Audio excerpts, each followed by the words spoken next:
Hello students, Assalamu alaikum. Today we are going to teach you the lesson of class 9, chapter 1, and it is about introduction to biology. So today we are going to study the basics of biology. It must be new for you because you are new in class 9 and you have not studied this before, just basic introductions. So first of all, I would like to tell you what is biology. Actually, the biology has been derived from two Greek words, and these two Greek words are bios and logos. Bios means life and logos means thought and reasoning. It means that biology is the reasoning and thought about life. So we have the definition of biology. I am on page number 2 of your class 9th biology book. So the basic definition of biology, it is the scientific study of life. Means the study, we are studying it on the basis of science, right? On the scientific purpose, for the scientific purposes. The word biology has been derived from two Greek words, bios meaning life and logos meaning thought and reasoning. We have the three major divisions of biology. These are zoology, botany and microbiology.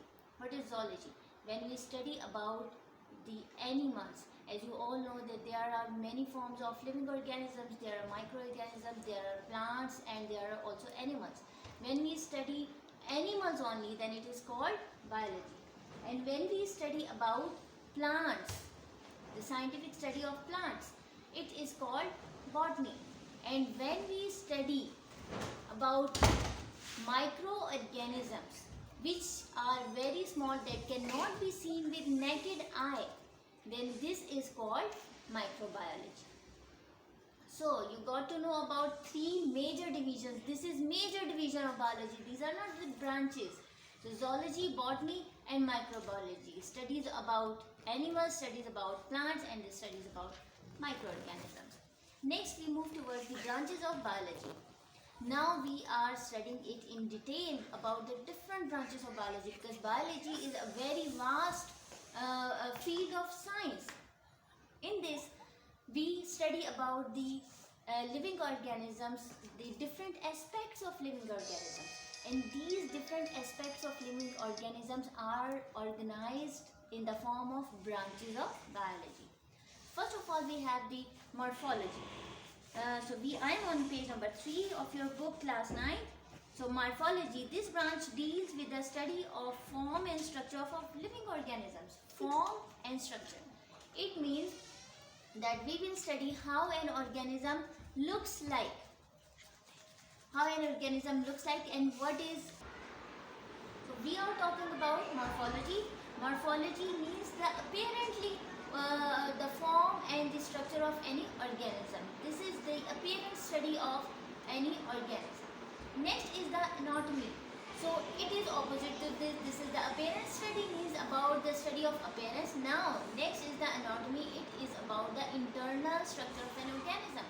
When we study the internal structure, how is it made up of, what is the structure inside, whether just like we study whether it is invertebrate, it is vertebrate, it has the bony structure, it has the open circulatory system, it has the closed circulatory system. These are the internal topics that are included in anatomy. Next is the histology. Histology is the microscopic study of tissues. What are tissues? Tissues are made up of cells. All the living organisms are made up of the basic building blocks called as cells. And when two or more than two cells combine, they make the tissues. And the microscopic study, because the tissue is very small, it is we cannot see it with naked eyes, so we have to use the microscope for its study. That's why the microscopic study is used to microscopic study of tissues is called the histology. Next, as I told you about the cells, that all the living organisms are made up of these cells, and the study of these cells is called cell biology. What is cell? Cell is the basic building block of all living organisms. Cell is not just a single thing, but it has many organelles inside. It has nucleus. It has the nucleus has the DNA inside. So study, and all these study is done under the umbrella of cell biology. Next is the terminology or the branch of the biology we are going to study is physiology. This branch deals with the study of the functions of different parts of living organisms. As you know, living organisms, the higher living organisms have different parts, have different organs, like we have brain, we have heart, we have lungs, we have liver, and so many other. So the detailed study of these parts, different parts of living organisms is called the physiology. Next is the genetics. Very important branch of the biology. The study of genes and their role in inheritance is called genetics. What are genes? As I told you about the DNA, that in every cell of the living organism there is a nucleus, and inside the nucleus there is DNA. And DNA consists of many genes. Like I will show you.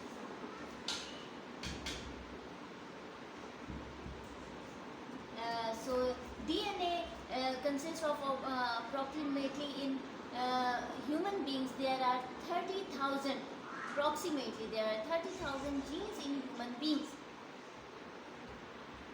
And so genetics, genes, the study of genes. Let's say this is the DNA. DNA is a thread-like structure, and if we stretch this thread, then we have genes. It consists of genes like gene 1, 2, 3, and so on. As I told you, there are almost 30,000 genes in human beings. So when we study them, these genes, this study is called genetics. And what is the role of genes? Genes play a role in inheritance. Inheritance is what? Inheritance means the transmission of characters from one generation to other. The transmission of characters, qualities from parents to their offspring. So all these studies are done under the umbrella of genetics. Next is the embryology. Embryology is the study of development of an embryo to new individual. Embryo is the basic unit or form of any living thing. Like when sperm and egg unite, they make the zygote, and after some cell divisions, the embryo is formed also in plants and in animals. The embryo is formed, and this embryo undergo further cell divisions, and a full organism, a full adult is formed. And this developmental study of embryology embryo is called embryology. Next is the taxonomy. It is the study of the naming and classification of organisms into groups and subgroups. As you all know that in different languages we have different names of all the organisms. So when we study, we write some paper for research and for study, we need a common language that is common in all countries all over the world. So this need gave rise to giving scientific names to all the organisms. And these scientific naming of scientific names, giving the scientific names to organisms is called the taxonomy, and also in of their classification into groups and subgroups on the basis of their similarities and differences. As you know that similar organisms are placed in one group, and the dissimilar organisms are placed in different groups.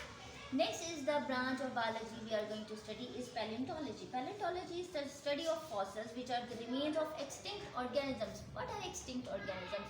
These are the organisms that were present millions of years back on this earth, and they died, and their stuff, their dead remains were buried under the earth, and due to the pressure, the warmth of earth, they have been converted into fossils, like you see in the form of coal, petrol, gas. So all these study of fossils, the dead remains of extinct organisms which have been finished from this world now, is called the paleontology.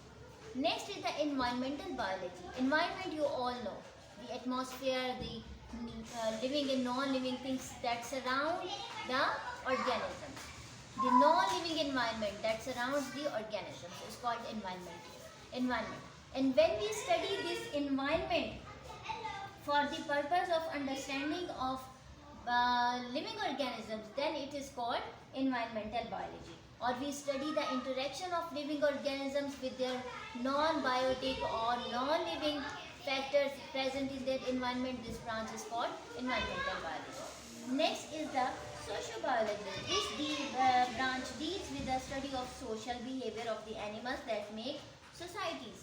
What is social behavior? As you all know that living organisms, whether they are plants, whether they are animals or the human beings, they show some relationships. They have some relationships, but it is mostly obvious in human beings. That's why human beings are called as the social animals. So when we study about these interactions among between these living organism with the living organism and their give and take among themselves, it is called sociobiology. Next is the parasitology. You must be very much aware to parasites. What are parasites? Parasites are the organisms that fully depend for their food and shelter on other living organisms. Without other living organisms, they are nothing. Just like virus. Now you are very much well aware of viruses. As they are considered as non-living when they are outside of a living body. But once they are inside a living organism, they divide, they get food and shelter for their living, and also they harm their host. The organism in which they are living, they harm the organism in which they are living is called their host, and they harm their host by causing different diseases inside them. So the study is called parasitology. A very common example of parasites is virus and the head lice are the common example of parasites, because they cannot they cannot reproduce without the host, but only they need host for their reproduction, for their shelter and their food. A very vast field of biology is the biotechnology. We all know about the medicine, the surgery, the research, but we don't know that how these medicines are coming from, how all the benefits of biology are coming from. Actually, this is the result of biotechnology. The biotechnologies are doing research, they are making medicines, they are using other living organisms like viruses and bacteria for the benefit of mankind. So this branch is called biotechnology. Next is the immunology. And you must be also in this these present circumstances, you must be listening these words like immune system. So the study of immune system is called immunology. And what is immune system? It is the army or the defense system of every living organism present inside our body. Whenever any parasite or any pathogens are the disease causing organism, they attack a living organism, then we have our natural, our built-in immune system, our defensive system in our body that respond to this parasite or the pathogen. And there is if our immune system is strong, then the disease is not caused. And if our immune system is not strong, then this parasite or the pathogen becomes successful in causing diseases inside our body.